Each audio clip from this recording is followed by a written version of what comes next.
It's a blessing to welcome on one of the newest members of BYU, is a former Milwaukee star, also attended Illinois' first 2 years of college. T. John Lucas, how you doing, man? I'm doing good. I'm doing good. How are you? Pretty good, man. Take us how you're feeling. You just announced now you're going out to BYU now for what will be your 6th year of college basketball, 5th year playing, and your final year of college basketball. So just take us how you're feeling, though. Man, it's great to find a home for my last year.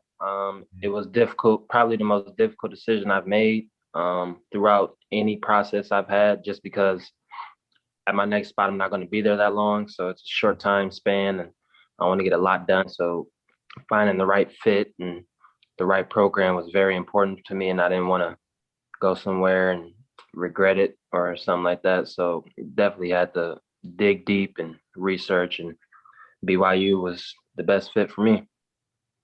Now, you have gotten to go through a few different processes so far. Obviously, your original one to go to Illinois, then you transferred out to Milwaukee for the past 3 years.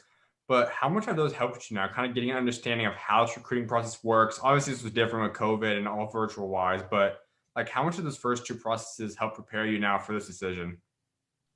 Uh, just I would say you will learn a lot through recruiting. You got to take some things with a grain of salt with these coaches, but you got to dig deep and do your own research. At the end of the day, it's a business. At the end of the day, for both basketball, so it was good and very important for me to just find the best fit every time I entered the portal when I left Milwaukee, when I left Illinois, and when I was leaving Milwaukee. So I really did my research and dig deep and really think this is the best fit.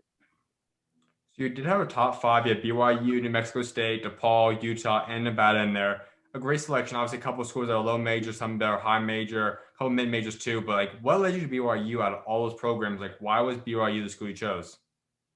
Man, so BYU they hit me 2 minutes after I got in the portal, literally after I got the email back. Mhm. But I mean, they were super consistent, made me priority. I love the culture they have there. It's very rich, winning. You get to the tournament all the time. They produce a lot of good players. Um, and I just want to come in. They have a lot of guys coming back. So I wanted to walk in a situation to where they already have been winning, not too many guys, leaving, so we can actually do something special next year. And I believe BYU is actually capable of doing that. So, Now, I know some guys have mentioned this next factor, but I'm not sure if it played a factor for you. But obviously, you want to play professionally, I can imagine, after this. And you're going to get at least one game a year against a team that's going to have a lot of those guys going pro. The number one team in the country, most likely heading into the year in Gonzaga. Was there any kind of impact on your decision, like knowing that you're going to play on a big stage at least once a year against a team like that? Was there any kind of impact on your decision? for sure, definitely want to play with against the best and try to beat the best. I feel like BYU has created a great schedule every year they've been there. Coach Pope has done a great job doing that.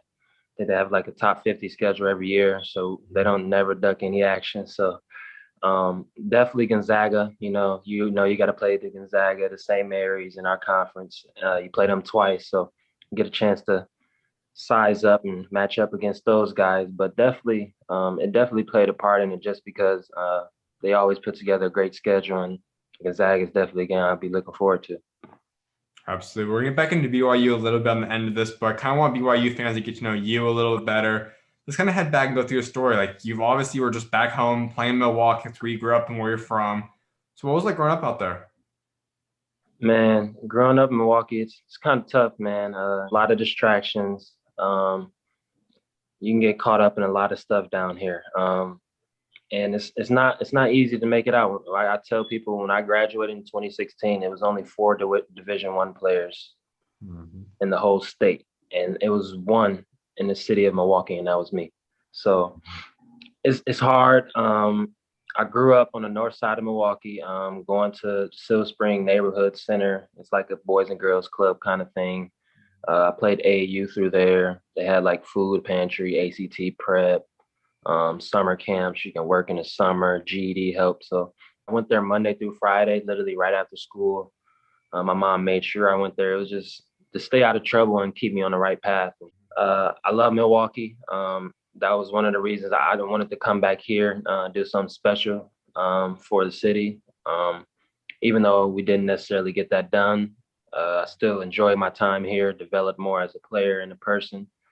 and I'ma still love Milwaukee to the day I die. So And you kind of mentioned, obviously, there's a lot of guys that do go down the different paths in that scenario. And I mean, anywhere in life, really, anywhere you live, it can be different scenarios. But especially like you said, a place in Milwaukee, how important was it for you to have a family that kind of helped you guide you in that path and say, we want you to stick on the right path. You're going to stick to basketball. You're going to find something besides going the wrong way. Like, how big was it for you in your career and just overall for you as a person in general? man, it's huge, man. Like Mhm. it's just hard to explain the lifestyle down here in Milwaukee. It's like I would compare it to a mini Chicago. We're an hour away from Chicago. People always come up here, so man, it's rough. I love that they kept pushing me and making me get in that gym because you never know what you can get into, just like anywhere else. But being an African American male here, it's kind of tough. But staying in that gym, opens a lot of doors for me, and it's continuing to open doors. And so I'm gonna let it do its thing and ride it out until that ball stops bouncing. There's obviously a lot of different routes you could have gone in terms of athletics, any different sport that way, academics. But what was it about basketball? Like, how did you fall in love with that and just say, you know what, I want basketball to be a sport I really heavily pursue? So I started like fourth grade playing for real, and then like as it got better, um, it's crazy because time flew. You when you're young, you're always saying, "Oh, I want to go D1" and all that stuff, but Mhm. until you actually start getting those letters and hit the reality, and then it's like, wow, like I really have a chance. Like, I struggled early in school my freshman year, but I started to get interest, and coaches like, hey, if you want to make a chance to get into college, you got to pick up, schoolwork and all this stuff. So I started to focus in, lock in after my freshman year. I got my first offer actually from UW Milwaukee, and then got locked in from there and just never stopped. Now, we see a lot of guys that's from Milwaukee and transferring out for a lot of places, different states. I think this 2021 class was probably the more special class in Wisconsin history. We see guys like Keontae obviously go out to Arizona, Hillcrest. Mike Foster moved out. Trey White's been going, he also went out there for a little bit. He's from Texas originally, but like a lot of guys don't necessarily stay in Milwaukee. A lot of like transferring out to other states and go play that way. So what kept you home? Like, why did you decide to stay your whole time, and for high school wise at least, in Milwaukee? Um, it's crazy because I was thinking about going to a prep school Mhm. my senior year, but um, I just felt that I got a lot done there. I was getting offers, I was getting interest and all that stuff, and I felt like everything was taking care of itself, and I was in the right situation in high school for me personally. It's a lot different now. The competition was way better back then, even before me, but the level of play and all that stuff is going downhill. So people want to go where they can play competition and get seen. We don't get that many media reports and stuff here in Milwaukee, so you want to go somewhere where you can get seen and have an advantage and stuff like that. Take advantage of the media and opportunities. Now, you kind of look back and see how much Milwaukee's grown since you've left. Like I just said, this 2021 class is super special when you're talking about Mike Foster, Pat Baldwin. Two, I think, are both top five guys in 2021. He's got a guy like Keontae. You got Tyrese Hunter, who's a top 30 player now. Like the list goes on of top guys. Brandon's obviously out there too. Like all the talent playing right now in that 2021 class. Like how special is it seeing the way this has kind of grown to getting a lot more spotlight on them now?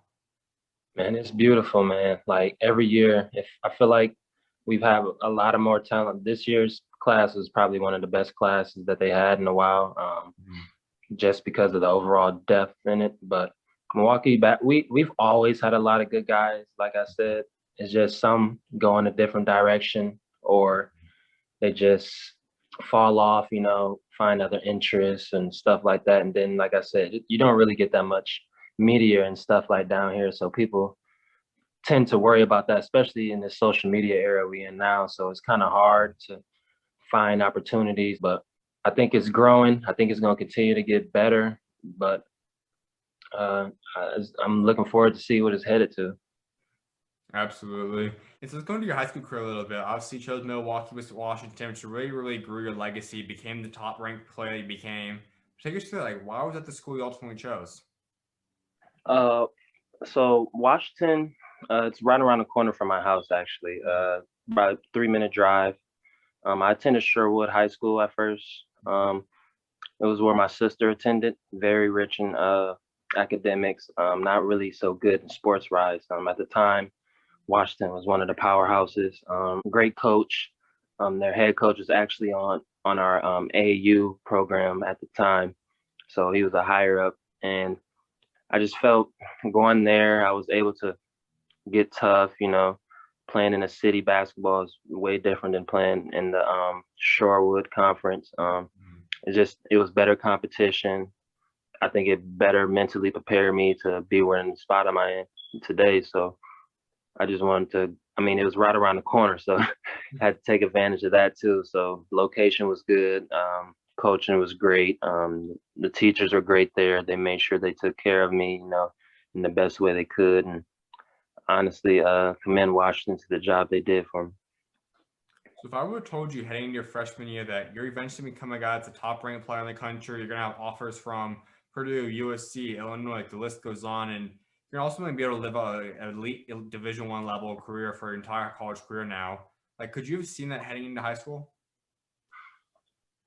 If you told me that, I'd be like, you're playing, but I've always dreamed of it. Like it's crazy because you don't necessarily feel that or like get it until you actually get that first offer, first phone call, first letter. Then you're like, wow, this is like really real. This is really going down. So it was challenging, but it was good. So when would you say you mentally started feeling that, okay, I feel like I'm one of the top guys. Like maybe the offers won't coming in yet, but like you started feeling every time you're on that court, like I truly do believe I might just be the best, if not one of the best players every time I step on a court. Like when would you say that started occurring for you? Um, I would say my junior year of high school. My junior year of high school, I took a massive jump, skill wise, hit a little small growth spurt. I was actually invited to the NBA Top 100 camp at that time, and I went in there with three offers, and I think I left out with 10. So I only had like three mid majors offers at the time. It was Milwaukee, IUPUI, and I think it was another Horizon League school. And then like I got to the camp a day late. I got there. I actually started playing good, with all the top guys. That was with Don Maker, Peyton Pritchard, all those guys, and just sizing me up. And I did pretty good. And then that first night, I actually got my first offer from USC and then Illinois. Then they all started coming in after that. And so after I went down there and competed down there, hung out with those guys, I realized like, man, I can hang with the top players in the country. And I was able to prove that, and the coaches actually saw that too. And so, literally after I left there, I went in with like three offers, and I left out with like 10. And then like the rest of that July, I was literally like one of the hottest targets coming coming out because I was a late bloomer, so everybody wanted to see who I was at the end of the day. It's kind of similar to Brand Podjemski's story, obviously, too. Like you guys go from having not too many offers, and all of a sudden you become this top 100, top 150 player with all these offers, and that kind of changes overnight for you, like you just said. So now how have you adjusted that? Like you come back the next day to that camp, then, and even after the camp, you go back home. Now you're a guy that has the rankings behind you. You're a guy that has all these offers behind your name. How'd you adjust to have this kind of attention spotlight now on you? Man, it was tough, man, because like I said, it's not too many people where I come from getting that many offers, especially when I was growing up. So, um, like I said, my mom, Mr. McHenry at the Silver Spring Neighborhood Center, my dad, my sister, just kept me on the right path.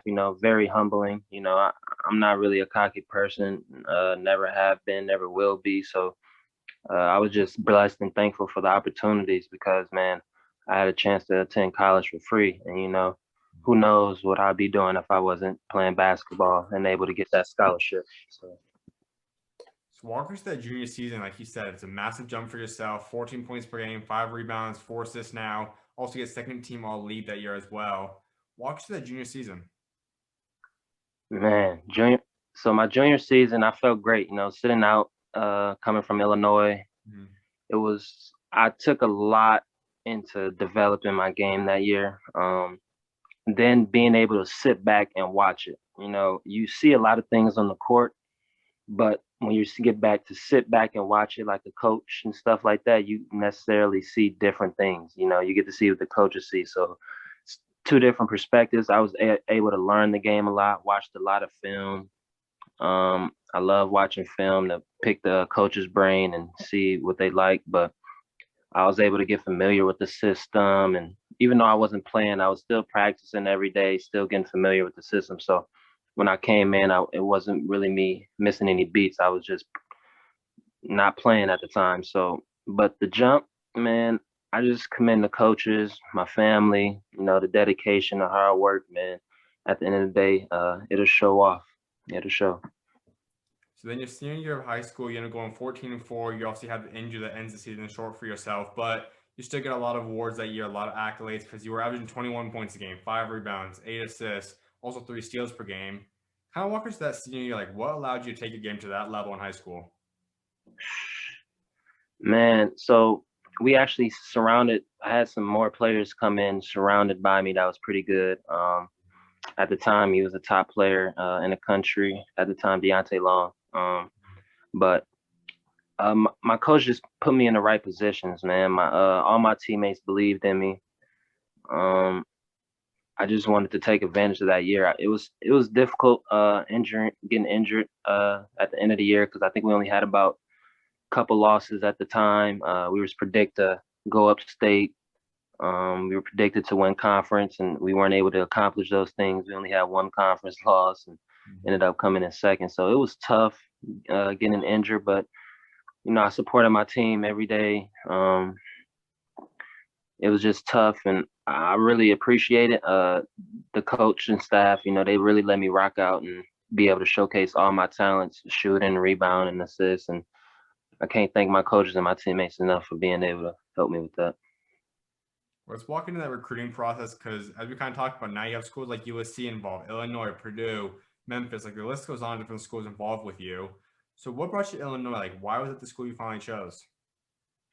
So at the time, Illinois was close to home. My mom was living here. It was crazy, but as soon as I committed in September, her job transferred her later in like March to Dallas. So that didn't even matter. But it was close to home. I loved Coach Grosh's energy, just like Coach Pope has very high energy, very family oriented. And then he had a clear cut vision for me. At the end of the day, I felt like they didn't have a guy like me being able to score and distribute at the time. And I think they thought they needed that. And so I felt that Illinois was the best fit for me at that time. It's crazy because I almost signed on my visit at USC. You can ask the coaches; they had the papers at the breakfast that morning. I almost signed there, but Illinois was just a great opportunity for me. I felt it was good. The Big Ten is one of the best conferences. They average probably the most fans, the most views, Big Ten Network and stuff like that. So all that plays a part. When you're younger, like you want to be on TV, you want to be close to home. You're playing in the Big Ten, and so that was how I saw it when I was growing up. You mentioned the USC aspect. So, what happened then? Like, why did you decide not to sign there? And I mean, what ultimately led you to decide to go to Illinois over USC? So I had all my visits signed up, and USC was my second visit, and I didn't go see Illinois yet. And I scheduled a visit, and I was like, Mr. McHenry, who helped me with my decision, he's like, you know what? Still take the visit, and just see what they have to offer. You never know. You don't want to pass up on some opportunity or something that can be greater than the other just because you like one. You want to be able to, explore all options and pick the best one. So I was like, you know what? I'm listening to you. I'm gonna go on this other visit, and see how it is. And I ended up coming to Illinois. Now, you obviously don't know what could have happened if Coach Gross stayed there for his entire career. That obviously means Coach Underwood comes in for your sophomore year, and we'll talk about that in a second. But looking back at it, like if you would have known Coach Gross was only there for a year and you possibly would have went the route of USC, how much different do you think your career would have panned out? I think it panned out a little different, for sure. Just because I wouldn't have to go through a coaching change, at all. And then I would say, USC is a different conference. Pac-12, they get up and down more than the Big Ten is more defense oriented. Pac-12, and I mean, Pac line defense. So it's two different scenarios. My grandmother lives in LA. She wanted me to go to USC so bad. So It probably would have been different. I can't necessarily say the difference that it would have been, but I know it probably would have been a difference just because, for sure staff, not having a coaching change and somebody that didn't recruit me and stuff like that. So. Mm-hmm. So let's get into that freshman season. Then you go out there and you have a 20-15 record as a team. You start about half the games, 15 of them, and you have a pretty decent number, a solid contribution to the team. But what was that freshman year like? It was a shock to me, especially in the beginning. Just getting there, even in the summer, going through those 6 a.m. workouts, you hear about it, but until you get there, you don't really know how it is. And then, so I've always started my whole life. Like even every game I played, I've started. And so when I got to college, not only did I not start, I got a DNP, and like it was tough. I cried, a lot of things, emotional, but it was fine. My mom talked to me, my support team, my dad, and they just keep fighting, keep doing what you're doing in practice. I'm going in and coach, what can I do to play? What can I do? He's just like, keep doing what you're doing. And I'm getting frustrated and stuff like that. But man, when he called my number, I was able to showcase my talent every time I got on the floor. I gave it 100%. And I actually can remember when we played West Virginia in the NIT in Brooklyn, we were down like 20, and like we just couldn't get the ball up the court. It's like no one wanted to get the ball up the court. And I finally get in with like 4 minutes left. I get the ball up the court literally like every time, and then coach is like, "You earned your playing time for tomorrow." So after that point, I started to play a little bit more, and then like you said, the last like 15, 20 games, I ended up starting. It was crazy how at the time I was just getting DNPs, and then I got a little bit of time, and then now I'm starting, and I'm calling my mom, "Hey, make sure you're at the game early. Like you'll see me in the starting lineup." Like, so it was definitely a roller coaster my freshman year, but I enjoyed every minute of it. We were 1 game away from being in the tournament. We had just beat Michigan State that year. Michigan, they were good. Northwestern, Brian McIntosh, and we ended up losing our last game of the season to Rutgers and knocked out our tournament hopes. So who knows what would have happened if we'd have went to that tournament. I probably would have still been there with the coaching staff, but it was definitely an up and down year. But I definitely appreciate and I learned a lot from those guys because it was definitely an older group. We had about 6 seniors, and it was definitely good for me. Now, there is one team I want to touch up on while you're there, your freshman season. That's Coleman-Lands, who, as we know, has got a lot of attention recently. He's going to be one of the oldest players in college history now. But to take us through his experience with you, he's a sophomore at that point. Like, what did you learn from him? What was it like just being around him for that year? Man, J. Cole's a good dude, man, on and off the court. He's very passionate for basketball and his outside work too. He does a lot of marketing and stuff like that. He's very involved. I like J. Cole, very good shooter, very good shooter. I used to come in and watch him shoot. He'd tell me a little bit of things. I think he broke the freshman record at Illinois when we was there. So, I mean, he's a great guy. I'm happy for him going to Kansas or wherever he ends up landing. I know people like to joke around and say he's old, but hey man, I bet you if they had the opportunity, they'd take advantage of it too. So. Now, you guys both look at you too, and obviously we know because of the COVID rule and all that stuff that's factored in, it allows you guys to be extra years. But if you would have went all the way back then to 2016 and said you guys are still going to be playing in 2021, 2022 season, like, could you guys ever imagine that? No, I could not. I probably couldn't even imagine me playing this past previous year just because I had to sit out. So with my mindset when I was going into college, I'm like, I'm going probably like 1 to 3 years, do what I need to do, the typical dream. I'm 1 to 3 years and do what I need to do so I can get to those 3 letters and stuff like that. But, everyone has a different path, so I trust in God. He always has a plan, and he's going to make sure if I need to be there, he'll get me there.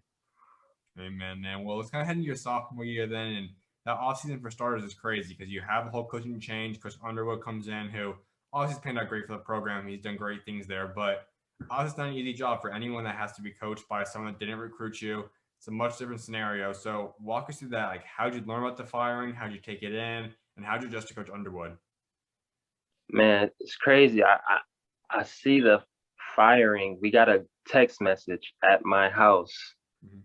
when they happened, and then like it started going up on Twitter, and the AD texted everybody like, "Hey, could you guys meet us at the gym at 2?" Mhm. We had a meeting with the coach, and then he let us know. And then I think about a couple days later, they ended up hiring Brad Underwood, and people was like, he's a good coach, great defensive minded, very hard on players. I want a coach to be hard on me. I don't want you to take it easy on me. I want you to tell me the truth, what I need to do, what I need to work on. Mhm. And Coach Underwood definitely did that. But at the time, we ran a system that I felt didn't fit me. We were running more of a spread offense that he brought from SFA. And I know they don't run it that much now at Illinois. They can go back to ball screens to what we were doing my freshman year. Mhm. But yeah, that was one of the biggest things was the playing style offensively. Like I didn't really think that fitted my game. Um, I feel like I needed to get more up and down and receive more ball screens and be able to showcase all my assets. But defensive wise, I thought it was great. I love to deny, love to get up and pressure people and create turnovers, points off turnovers. So at the end of the day, the whole system, like you said, I wasn't recruited by these guys. The system wasn't necessarily the best fit for me to expand and show my game, and so I thought it was the best decision to leave after that year. Even though I've still played probably mostly all the games. Started a whole bunch in the same year too. So Mhm. it wasn't necessarily about playing time or because I played. If everybody looks, I'm like I played minutes. Like it wasn't about playing time. It was more so finding a fit to where I can be able to showcase my talents. And it just so happened to be in Milwaukee that in this situation. Now, the two other guys I want to touch up on during that sophomore year for you, and that's Trent and DeMonte, who's also come back for the extra years of eligibility, and both have had great careers there too. But what was it like playing with those two guys, and how special did you think they would become down the road? Man, I love those guys, man. Trent, Monte, I talk to those guys still to this day. Mhm. Uh, Trent, man, he had an unbelievable freshman year. Came in, uh, took over a lot of scoring, had an unbelievable year, and I really respect that. And then Monte, he's a do it all guy. Whatever you need him to do, he's gonna do it. He'll guard the biggest guy on the floor, and he's only about 6'3" or so. So he doesn't. I love those guys, man. I like that they were able to have something special this previous year. They deserve it. They both work hard, on and off the court, and I wish nothing but the best for those guys, man. Coming back this year too. Now, then you just had to put your name in the portal the first time around. You choose Milwaukee, but why was the school you chose? I'm sure there's a lot of schools that are in the mix for you. Like, why did you decide on Milwaukee? So my assistant coach that recruited me to Illinois, Coach Paris Parham, was actually the assistant coach here at Milwaukee when they got fired from with John Gross. He actually came here in Milwaukee, and Coach Baldwin, the head coach, was actually the assistant coach at Northwestern when Mm-hmm. I was in the Big Ten, and I actually had my best games of the year against Northwestern every time. And so he's like, "Hey, I've seen what you do. I've seen what you can do. You can come here, get the keys in your city, and have a chance to have an impactful, you know, story." And so at that time, it's like, hey, man, I can come back to Milwaukee, try to bring a conference championship, get a tournament, see if we can get some guys in here. And so that's what was my thought process. And I trusted Coach P, he got me to Illinois, and Coach Baldwin, I trusted those guys and I thanked them for the opportunity I had here, but it was hard.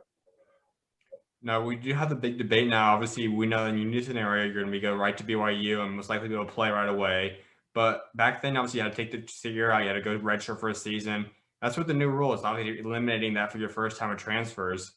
So I want to hear your opinion on that. I know a lot of guys say, that year off really is beneficial. You learn the playbook, you get to learn the system, learn the university, kind of just grow as a player too. What's your thoughts like? Do you think it's going to be a good idea down the road in terms of guys just going right to another place and playing? Do you think this year is beneficial to guys? Like, what's your thoughts on the new transfer rule? Me personally, I think that if a coach can go somewhere right away Mm-hmm. and be able to coach right away, I think a player should. But Mm-hmm. I do think that it should be like for upperclassmen, Hmm. like a junior senior thing. Like if they transfer, they can play right away. Just because as a freshman and sophomore, you're young, you're going through a lot, and people are just transferring nowadays just because they're not playing or stuff like that. And ain't nobody just gonna give you a spot and stuff like that. A lot of people want the stuff handed to you. You're gonna have to work everywhere you go. So I feel like, when you're young, everybody wants to play, everyone wants to start, but no one wants to sacrifice things and stuff like that. So I feel like, I mean, it's good. I like it, just because everybody doesn't have to sit out, you can take advantage of it. But like you said, I do believe like younger players, if they stick it out, if they had to sit out a year and just learn the system, get comfortable with the speed, get familiar with the playbook and all that stuff, I think they could take advantage of that if they actually sit out a year while they're young. But like I said, I think that it should be for upperclassmen, like juniors and seniors, for them to play right away just because they've seen the ropes and they should know what they want at the end of the day. Absolutely. Well, it's heading to your second year out there. It's your first year playing, and you also get the keys to the team right away. Like Coach said, 15 points a game for you. Your second team All Horizon. Obviously, your best collegiate season overall. But kind of walk us through that. Like you start all 30 games now. Like you are the go-to guy once again. What was that junior year for you like? Man, it was unbelievable, man. Unbelievable. Coach instilled a lot of confidence in me, man. Uh, my confidence was through the roof that year. Even this past year, it was probably a little bit less, but just because of COVID, I went through a lot of slumps. But that junior year, man, it was very special to me, man. I thought we had enough talent to do a lot of special things, even though we didn't. But I think I put in a lot of work that off season, and I was just happy to showcase that and actually be able to showcase that I've been working and improving. It was just good for it to actually come out and show. So then you go out there and there's a couple big games you have. One specifically, UIC, January 5th. You hit a game winner, it goes on Sports Center. Like that's always anyone's dream for just getting on Sports Center top 10. But what was that moment like? And just take us through the play and also getting on Sports Center. Man, so that play, it's crazy. I did that exact same layup a couple games before that, and they called a travel. And it was against Western Michigan. We ended up losing that game in triple overtime. But my thought process in that, I was like, you know what? We're down, I think one at the time. It was like 4.5 seconds left, takes one second per dribble. So, in my head, I'm calculating, all right, I got four dribbles and then I have a chance to shoot. And so I can make it up the court in four dribbles, probably three. And so I knew I had a chance to get to the basket, and I knew they wouldn't want to foul me. Uh, when I walked on the court, uh, actually one of my teammates was like, "Man, in this." Like DeAndre, he was telling me like, "Bro, just shoot it, like in it." So uh, it was good, man. I was happy it went in. I tried to get up, everyone stampeded me, and then later on that night, someone's like, "Bro, you were just on Sports Center, number one." And I'm like, "You're lying. Like, you have to be lying." And then out of nowhere, I'm getting all these texts and calls, Snapchats, and man, you was number one on Sports Center. I'm like, wow, that's crazy. Like, not only being on Sports Center, but the number one play. So it was just like, I mean, everybody would wish to be on Sports Center number one play. So it's definitely a memory I can keep and share with my kids and family and stuff like that. And very grateful. So I'm sure you have the video saved then somewhere of you being on Sports Center. For sure. For sure. For sure. No, that's something that's unique about you. Like you bring honestly a lot to the team, especially as a guard. Like, you rebound pretty well for a point guard. Like you're able to get assist a lot. Like you kind of bring a lot of that. But your most notable thing is scoring. Like you're a prolific scorer. You can score at will. You can score in the clutch. Like you really are just known for your scoring ability. So how did that kind of develop into you? Like was that something you feel you naturally were gifted with? Did it take time to develop that? And when was that time to click? Like just walk us through when you became this elite prolific scorer you are now. Um, I've always been a kind of a scorer in my eyes, but I've always been an unselfish guy. I've never been the guy to look someone off or not pass or something, or I'm hot, let me shoot. Like I always want to make the right play at the end of the day. So I mean, I could take more shots, stuff like that, but at the end of the day, I always am concerned in making the right play. Just like my favorite player, LeBron, he gets faulted for not taking the last shot sometimes, because he makes the right play. And that's kind of like me. I mean, I just want to make the right basketball play in order for us to win. And I like to do everything, rebound, like you said, score, pass, get steals, filling the stat sheet up, be effective while I'm out there as much as possible in the game. You also mentioned DeAndre. You guys obviously have formed a great dynamic duo as well. So what was it like playing with him? Like, how'd you guys grow into this dynamic force together? Man, so my first year playing here, we had DeAndre Abram from Dallas, Texas, 6'8", very athletic, long, could shoot it. We we bonded very well. He was my roommate. It was just me and him. We bonded very well. His mom actually lives in Texas, and so I never was going back to Texas like that because we don't have that much time because of basketball. So he was glad to meet somebody from Texas. So now when I go home, I actually know somebody. So we actually got close, when we had breaks, able to go home and kick it, talk. And just the vision, man. I know it was his senior year last year for Abram. And I wanted to go out with a bang with him. And, I just told him, man, I'll do whatever it takes. Like, I just want us to win and, compete for a championship in our conference. And so, but this year, we had another DeAndre Golston from JUCO transfer. Definitely another good player.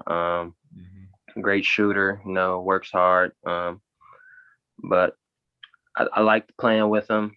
Great guy. At the end of the day, we just couldn't get it done, unfortunately. So, I thought the best fit for me to with my career on winning and what I needed to do was to leave.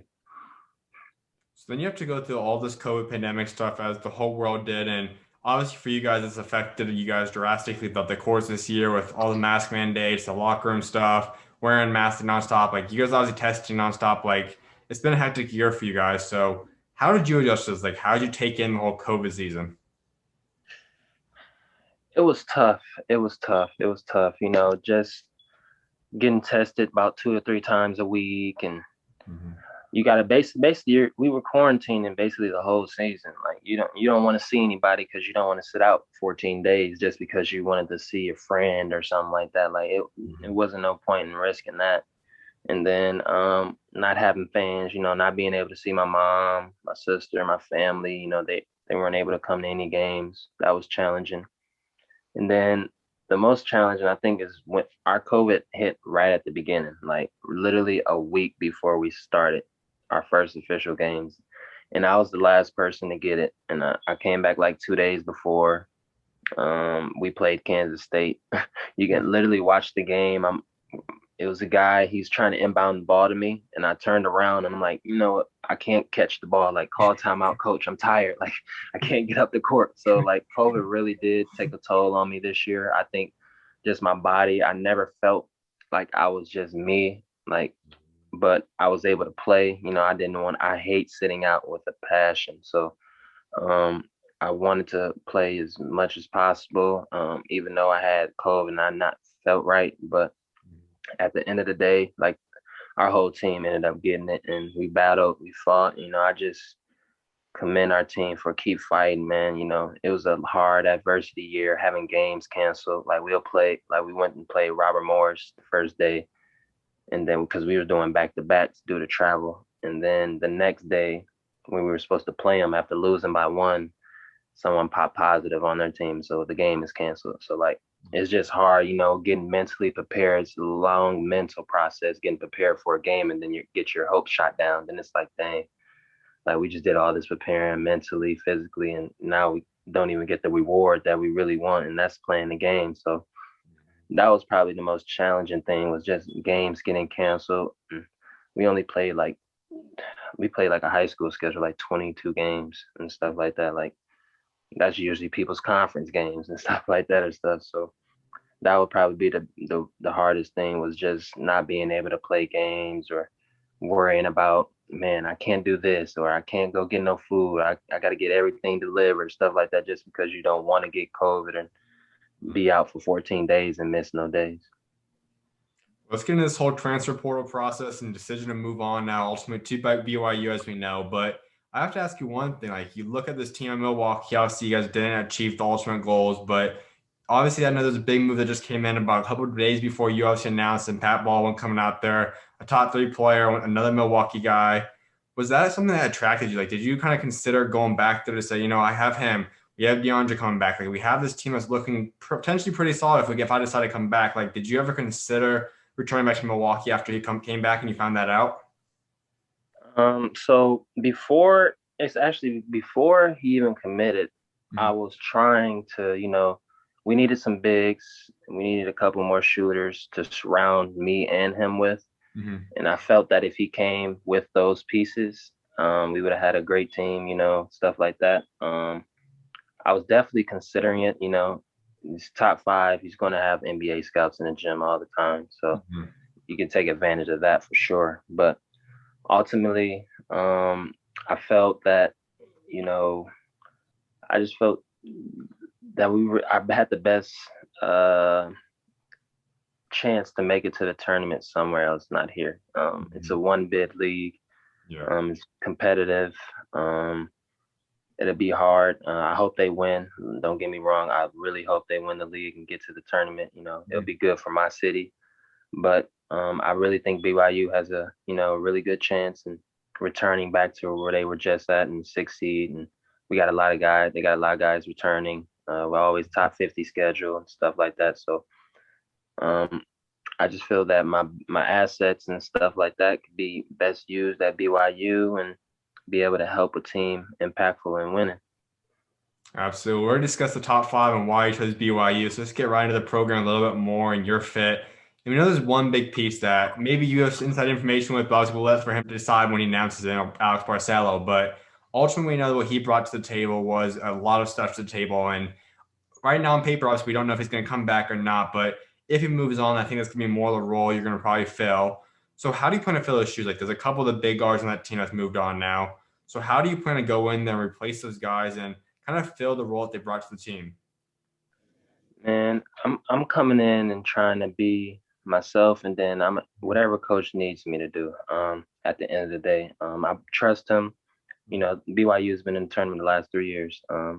I trust him to develop me and tell me what I need to do in order to be successful.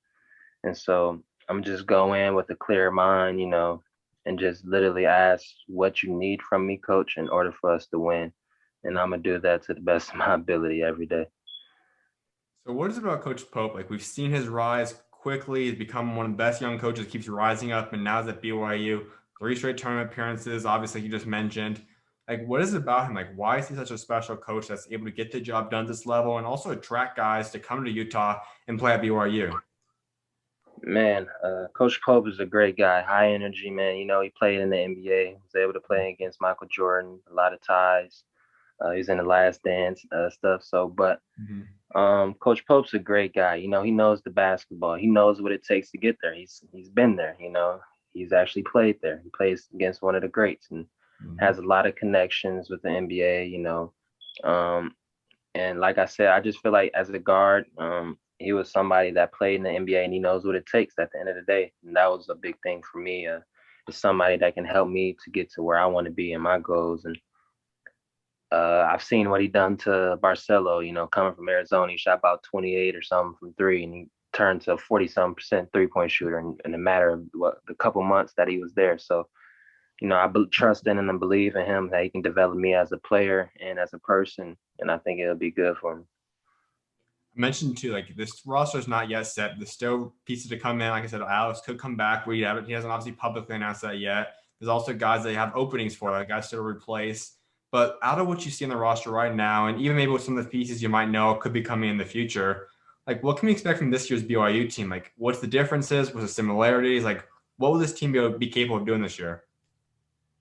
And all I would say is we gonna compete and we gonna fight for Mhm. sure every time we on the court. And you know, like I said, they have a good history of winning, man. And we're not trying to change that. We want to actually be the best BYU team ever.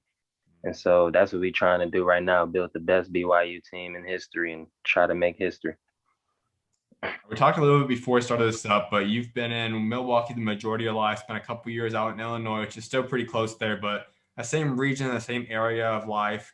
Now you're coming all the way up to Utah. You said it was your first time ever going to be there when you touched down out there. So how do you plan to adjust to this new scenery, this new area? Man, uh, like I was saying, location wasn't a big deal for me at this point in my career, just because I'm only gonna be there 6 to 8 months, and it's literally a business deal for me. Like getting there, focus in, lock in on basketball. I already got my degree, so I'm trying to lock in on basketball and just be the best basketball player ever for me and for my team. So, Mhm. I mean, I'm looking forward to Utah, seeing the mountains and stuff like that. But at the end of the day, man, I'm gonna be really focused on and getting in the gym and getting better. And that's really what I was focused on. I really wasn't so worried about location. As you see in my top five, they was New Mexico, Chicago. They was all over the place. So that wasn't really a big deal for me. Absolutely. Something I was like wrapping up discussing is building a legacy for yourself. And I know that all you guys want to create that for them. So when you are done playing this game, whenever that day does come, what do you ultimately want to be remembered for what you achieve both on and off the court? Man, I just want them to know, man, I put my all into this game on and off the court. A genuine person that who cares about others. And then, I just want to give back at the end of the day, help those who help me, and then continue to develop and help those coming up. I want the next person to be better than me. I don't want you to be like me. I want you to be better than me. So Mhm. that's what I want to do. I want to come back to Milwaukee, give back, and open up a community center for kids and parents and stuff. And I want to do a lot of things so they can remember, hey, Tijon left his mark and he helped guys. I want to be somebody that helps people. Absolutely, man. I know also being a believer, like discuss your faith a little bit. Like, how have you seen God help get you to the point you're at today? Man, I wouldn't be here without him. I literally have on my wrist God's child. And so at the end of the day, man, I pray before every game, before practice, every day, just giving him thanks. I wouldn't be here without him today. And I just, commend him, and just keep doing what I'm doing and trusting in him. It was a difficult decision to make in what school I needed to go to. I just asked him, give me a clear vision on where I wanted to go and what I need to do. And I know he was going to guide me in the right direction. Absolutely, man. My final thing for you, give BYU fans your three biggest goals you have set for your BYU season. My three biggest goals: West Coast Conference Championship, Hmm. National Championship, Hmm. and then All Conference. So that would be mine. Absolutely, man. Well, congratulations on the big move once again. I'm excited to see what God's got next for you, man, and appreciate taking time to come on today. I appreciate you for having me, man. Of course, I was welcome on, man. God bless. Yes, sir. You too.